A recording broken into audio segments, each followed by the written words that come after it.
আজকে আমরা শিখব মার্কেট, ফুড আর ট্রাভেল নিয়ে useful English sentence. How much is this? এটা কত টাকা? This is 50 rupees. এটা 50 টাকা। I went to buy fruits. আমি ফল কিনতে চাই। Give me 1 kilo rice. আমাকে 1 কেজি চাল দিন। Do you have a vegetables? তোমার কাছে কি সবজি আছে? I am hungry. আমি ক্ষুধার্ত। I am thirsty. আমি তৃষ্ণান্ত। I went to eat bread. আমি রুটি খেতে চাই। The food is tasty. খাবারটা মজাদার। Where are you going? তুমি কোথায় যাচ্ছ? I am going to school. আমি স্কুলে যাচ্ছি। How will you go? তুমি কিভাবে যাবে? I will go bus. আমি বাসে যাব।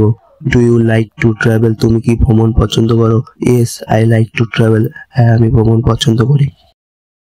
This is a book. এটা একটা বই। How are you? তুমি কে? I am student. আমি একজন ছাত্র। Can you help me? তুমি কি আমাকে সাহায্য করতে পারো? Yes I can help you. হ্যাঁ, আমি তোমাকে সাহায্য করতে পারি। আজকের মার্কেট, ফুড আর ট্রাভেল সেন্টেন্স মনে রাখলে রিয়েল লাইফে इंग्लिश बोलते एकदम इजी लगবে। प्रैक्टिस चालिए जाओ। वीडियो अच्छा लगा तो लाइक, कमेंट, सब्सक्राइब कर देना।